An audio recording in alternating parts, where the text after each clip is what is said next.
Oke, cek. Bismillahirrahmanirrahim. Assalamualaikum warahmatullahi wabarakatuh. Dan selamat malam. Jadi di sini saya Yusri Reza Fajarendra dengan NIM 2320605100 akan mempresentasikan tentang cash based reasoning. Nah, apa itu cash based reasoning? Menurut Paul Ensio, suatu proses dalam cash-based reasoning sama seperti refleksi penalaran pada manusia. Ketika dihadapkan pada masalah baru, maka akan merujuk pada permasalahan lampau yang sama. Nah, baik permasalahan yang pernah dialami maupun permasalahan orang lain yang diingat. Sama seperti halnya manusia, yaitu dapat melakukan penalaran. Nah, cash-based reasoning dikembangkan melalui penalaran seperti manusia. Nah, misalnya mungkin kita bisa seperti memprediksi hujan, kemudian memprediksi kalau dalam di PMI itu namanya memprediksi stok darah. Nah, apakah pada bulan berikutnya atau apakah pada bulan ini kira-kira stok darah misalnya golongan darah A itu apakah perlu ditambah atau tidak. Nah, itu tentunya tidak hanya semerta-merta kita mengatakan bahwa ini perlu ditambah, golongan darah ini tidak ditambah. Nah, itu perlu perlu adanya proses solusi di masa lalu yang tersimpan, kemudian solusi tersebut digunakan untuk menyelesaikan masalah yang saat ini sekarang sedang terjadi. Nah, seperti itu singkatnya. Nah, kemudian aspek mekanisme penalaran. Nah, aspek mekanisme penalaran ini sama seperti halnya melingkupi aspek internal, yaitu spesifikasi masukan dari kasus permasalahan, kemudian solusi permasalahan yang diharapkan sebagai pengeluaran, dan terakhir adalah kasus-kasus tersebut yang telah disimpan akan dijadikan sebagai rujukan dari mekanisme penalaran.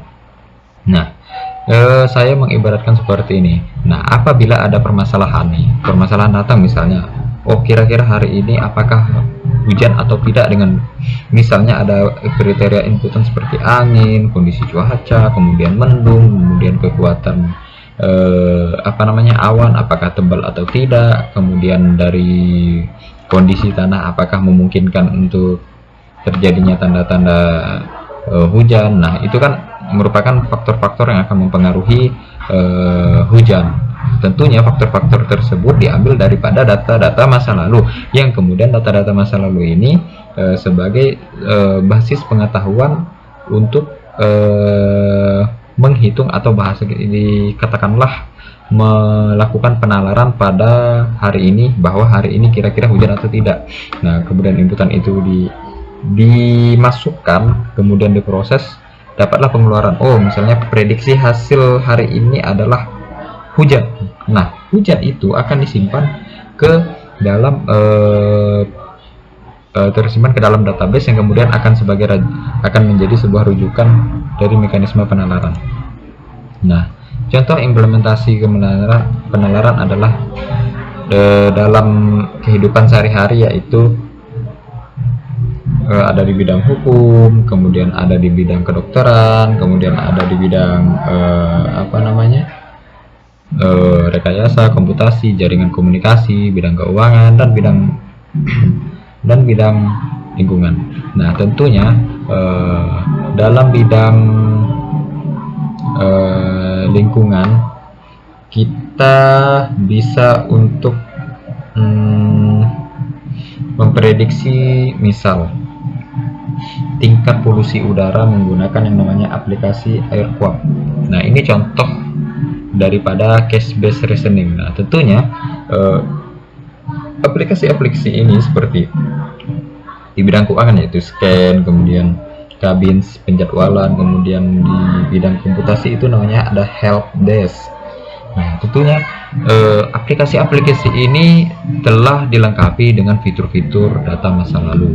Nah, data-data masa lalu ini tentunya tidak hanya sembarangan dan tidak sedikit. Mereka pasti pihak-pihak perusahaan pasti menyiapkan data tersebut banyak, kemudian data tersebut dicari knowledge and insight-nya, pengetahuan dan wawasannya, agar si program ini bisa untuk memahami maksud daripada permasalahan yang sedang terjadi. berdasarkan data-data masa lalu, dan yang kemudian akan akan di-outputkan dalam bentuk hasil yang nantinya hasil tersebut akan kira-kira menjadi pertimbangan kita untuk memudahkan dalam suatu permasalahan. Nah, seperti itu. Nah, kemudian ini adalah langkah case based reasoning. Ada 4, yaitu retrieve atau memperoleh kembali, kemudian reuse ada menggunakan kembali, ada revise atau revisi kalau bahasa kita ya, meninjau kembali atau memperbaiki, dan retain atau save atau menyimpan. Nah, untuk proses yang namanya itu retrieve atau memperoleh kembali, berarti kita mengambil. Nah, kita mengambil kasus baru yang kita temui. Dalam proses ini, tahapan yang kita lakukan adalah mengungkapkan masalah, kemudian mencocokkannya, kemudian menseleksinya. Nah, itu pengertian daripada retrieve. Kemudian reuse. Nah, reuse ini kita gunakan kembali. Pada reuse ini, sistem akan melakukan pencarian masalah pada database, yaitu melalui identifikasi masalah baru. Nah, setelah identifikasi, sistem akan menggunakan informasi ini kembali untuk permasalahan yang pernah terjadi yang memiliki kesamaan untuk menyelesaikan permasalahan yang baru. Nah, dari database yang sudah ada itu, dari case based reasoning itu dicari dulu kemiripan kira-kira, misalnya ini udah mirip. Nah, disitulah barulah proses itu dieksekusi. Nah, seperti itu. Kemudian ada yang namanya revisi. Nah, revisi ini adalah meninjau kembali atau memperbaiki. Pada proses revisi ini dilakukan pengamatan kembali dan memperbaiki solusi-solusi yang sudah didapatkan pada masalah tersebut. Nah, ada dua tahap pokok dalam revisi ini, yaitu dievaluasi kembali, dan jika berhasil akan dilanjutkan. Nah, jika tidak, sistem akan memperbaiki lagi sampai proses tersebut bisa untuk dilanjutkan dengan menggunakan pengetahuan spesifik domain. Nah, kemudian yang terakhir yaitu retain atau menyimpan. Nah, dalam proses ini sistem akan menyimpan permasalahan yang baru lalu dimasukkan ke dalam basis pengetahuan. Setelah itu akan digunakan untuk menyelesaikan pada permasalahan yang akan datang. Nah, kemudian di dalam proses case based reasoning ada salah satu tahapan yang penting, yaitu penyelesaian masalah, pengambilan kasus. Nah, sejak zaman dahulu sudah banyak peneliti-peneliti yang memfokuskan di tahapan ini, pengambilan keputusan. Di dalam proses pengambilan keputusan, persamaan kasus antara satu dengan yang ingin dijadikan dasar dalam pengambilan sebuah kasus di dalam basis kasus. Nah, intinya adalah semakin besar persamaan yang dimiliki oleh suatu kasus dengan kasus yang baru, maka kemungkinan solusi yang terdapat pada kasus tersebut bisa digunakan untuk menyelesaikan masalah di dalam kasus yang baru. Nah, tentunya tidak bisa sembarang dan harus memiliki akurasi yang tinggi. Tentunya dengan jumlah data yang banyak, kemudian datanya akurat, kemudian tidak adanya missing value atau data-data yang kotor gitu kan. Itu sangat-sangat mempengaruhi kualitas daripada case based reasoning, yang mana nanti fungsinya akan mempermudah dalam memprediksi, kemudian hasil dari pengetahuan tersebut menghasilkan akurasi yang tinggi dan cocok untuk digunakan pada bidang-bidang yang relevan dengan proses case based reasoning. Nah, kemudian kenapa kita membutuhkan case based reasoning? Nah, tentunya sangat membantu kita dalam mengambil keputusan.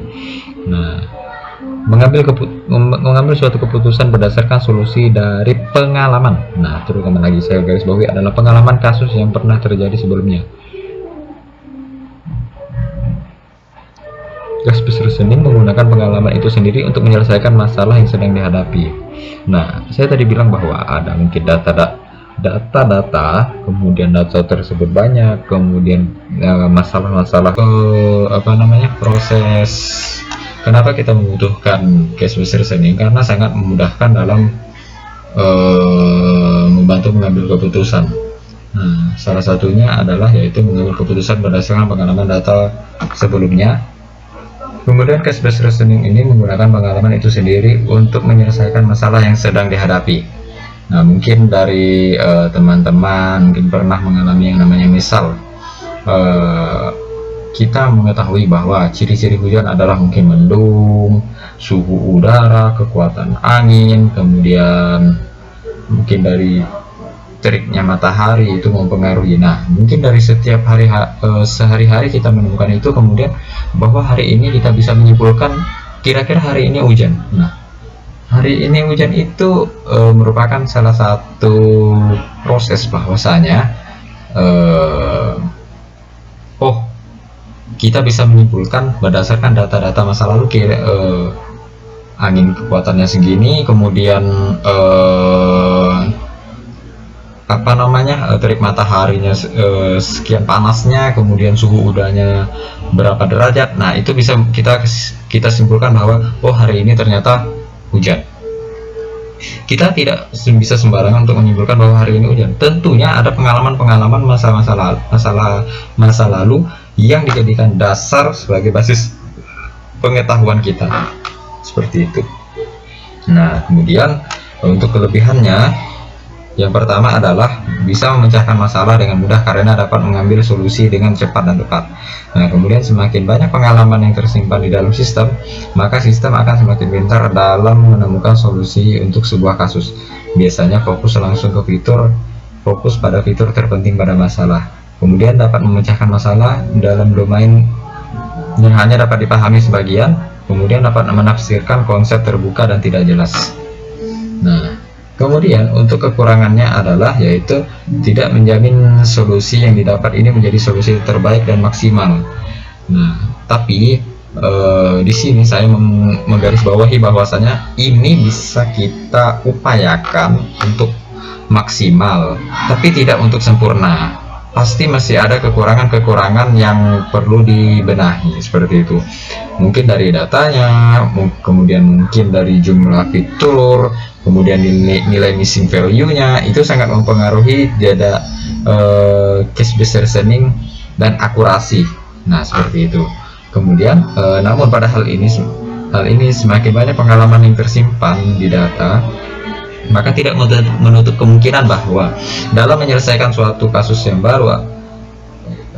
baru akan menjadi lama. Itu dikarenakan sistem akan mencari kasus-kasus yang mirip. Nah, itu tadi yang saya bilang bahwasanya data yang telah diprediksi kemudian disimpan, nah itu akan menjadi basis pengetahuan untuk pengalaman untuk masalah berikutnya yang nanti akan diproses kembali seperti yang dulu dilakukan, seperti itu. Itu hebatnya case based reasoning.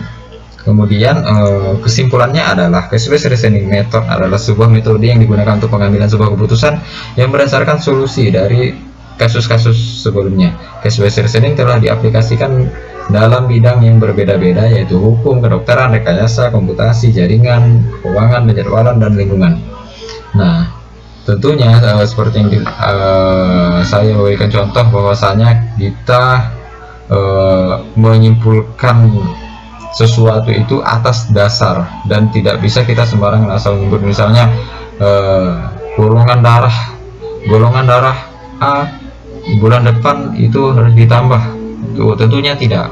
Pasti ada data-data masa lalu yang banyak, sekian banyaknya, kemudian kita udah terlalu sering melihatnya, kemudian kita analisis, oh ternyata persediaannya sekian, kemudian kondisi stok darahnya sekian, apakah perlu ditambahkan pada bulan depan? Tentunya jawaban itu ditambah atau tetap, atau misalnya perlu ditambah lagi atau mungkin tidak perlu ditambah, itu pasti ada landasannya, seperti itu. Landasannya itulah yang akan menjadi pengalaman-pengalaman masa lalu yang kemudian disimpan di dalam sistem, yang kemudian akan menjadi basis pengetahuan, knowledge atau insight untuk permasalahan berikutnya. Dan apabila sangat mirip sekali, maka semakin akuratlah